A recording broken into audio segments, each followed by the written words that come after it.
My name is Juan Ostoja. As he mentioned, I'm president of an association of private higher education institutions. We have private universities and technical schools. I'm also CEO of an educational group, USIL.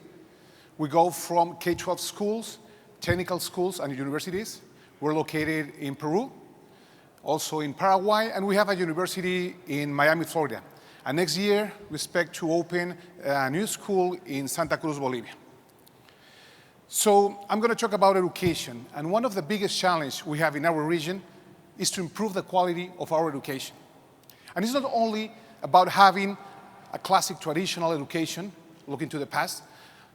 It's also about reducing the digital gap we have in our region compared to other richer countries. And one of the challenges we have in this area is the fact that our politicians and teachers, they were born and raised in the last century. However, our students, they come from the 21st century. And what happens is that some of these politicians, they still make laws and regulation looking to their own experience in the past, when the technology in the market is facing the future. This is a thought about education. It's by Immanuel Kant. It says that man can only become man by education. He's merely what education makes of him. And I want to share a video. It's a story of Gisela. It's a girl that lives in Huancavelica, a very poor area in Peru. All her family, historically, all this area didn't have access to higher education. However, she got the opportunity and she got a scholarship. And let's go and see.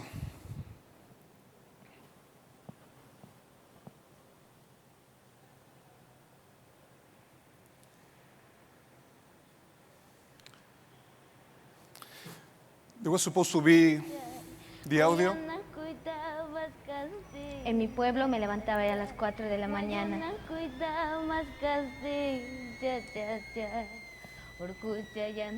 La persona de la sierra se levanta con el cantar de un gallo. Y ahora es distinto.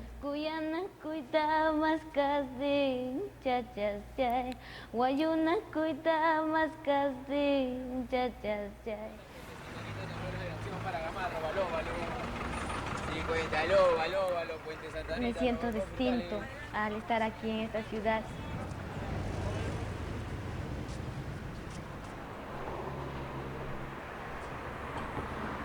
El talento está en todas partes.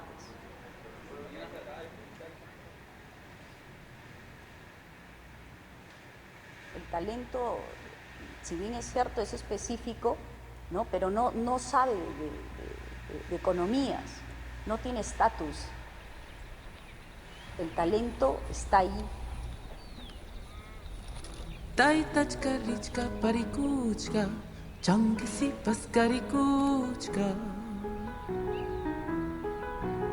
Desde niño salía a pasear. Me gustaba caminar solo, a veces, pensar sobre la vida, qué es la vida, el por qué estoy aquí, desde niño.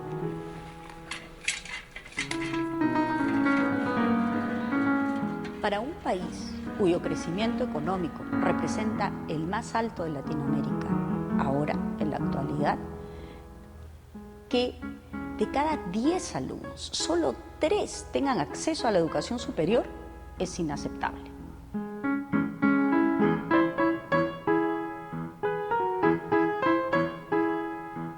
Perú tiene mucho talento. Hay jóvenes que tienen suficiente inteligencia, son capaces, son brillantes. Pero estos jóvenes, a falta de economía, se quedan atrás.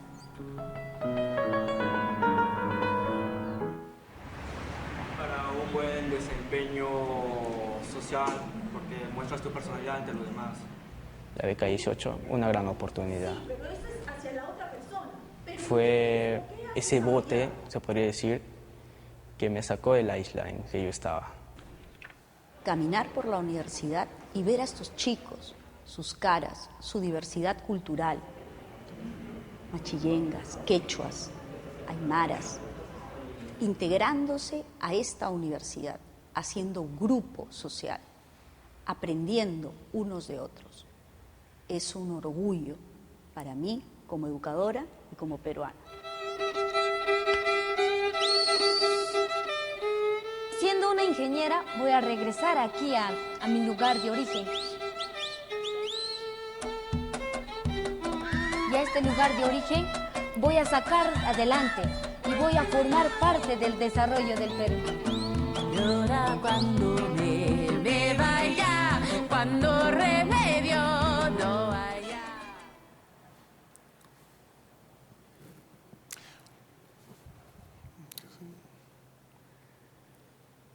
Well, just to put things in perspective, we're talking about the Pacific Alliance. We're Mexico, Colombia, Peru, and Chile, and we're part of Latin America.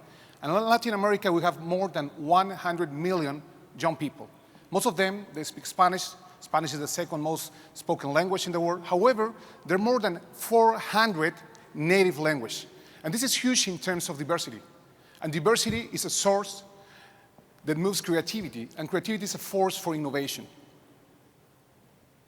If we're talking about the current situation of our education, according to the OECD and their PISA examination that evaluates mathematics, science, and reading comprehension, most of our countries are at the bottom of the rankings. So there's a lot of work to do in order to improve our education. And we talk about higher education, only 3 out of 10 students that finish high school are able to continue their studies at universities or technical schools. So we have a big percentage of our young people that don't have access to higher education. And the problem is that 20% of those, that's about 20 million in Latin America and 1.4 millions in Peru, they're what we call ninis, non-income, non-education. So they're kids that they're not working, neither studying. And the problem is that 62% of those are female. So this is a problem we have to solve, and this is a big opportunity. According to United Nations, it says that those students who are able to study at high school, they're going to get a 50% more income to those who only studied at elementary school. And those who have the chance to graduate from college or technical schools will have around 30% more income than those who only studied at high school. So definitely, education is a great vehicle for social and economical development for our people.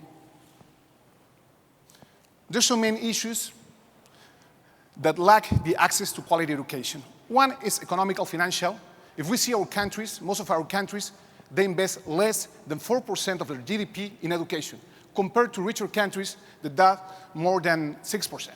On the other hand, there's some geographical issues. If we talk about Peru, we have the Andes Mountains, and it's kind of hard to get access to some populations up in the mountains or in the jungle. And if you're talking about higher education, 50% of the universities in Peru, they're located in Lima, the capital city.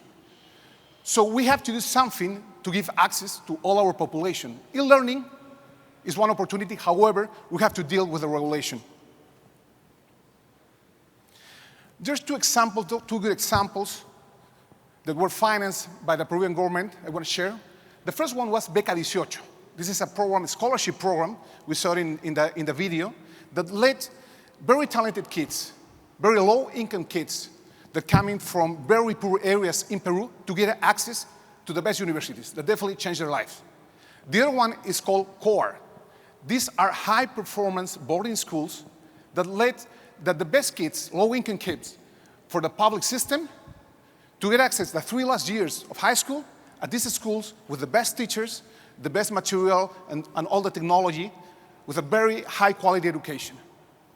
However, we found that 30 to 40% of the kids graduate from these high schools, from these high-performance high schools, they don't get access to universities just because there's not enough scholarships for everybody, and obviously their parents, low-income parents, won't be able to finance their education. On the other hand, when we see the universities in Peru, the main reason why good students are dropping out is because of economical problems in their family. And the problem is that in Peru, we don't have a financial aid program, we don't have student loan programs. That's one of the reasons why a few years ago, partnered with the Inter-American Development Bank, IDB, we create a guarantee fund that was looking to help these kids to get student loans. However, the problem was that there were not enough financial institutions that were willing to finance student loans in Peru. That's why we decided to go forward and partner with some private institutions, create this student loan program in order to give the opportunity to talented kids, low-income kids, coming from these high-performance schools, and also students at universities that had problems economically and were going to drop out schools, to finance and help them to finish. So we had this first pilot the last 2 years. It was successful. And right now, we're looking for the next step. We're looking for investors in order to move this program up to 1,000 students in the next 2 years. And this is Gisela. She's the girl from the video. 5 years later, she graduated as engineer. Right now, she's working on a digital learning lab. She's developing e-learning programs for students, for teachers. She also created a support group for younger kids in order to help them, to motivate them to go for higher education using her own experience. She's also studying an MBA. She had a lot of dreams, and she was able to reach those dreams just because she got the opportunity through education. But there's thousands or more Giselles all around Peru looking for that opportunity. And that's something we can help them.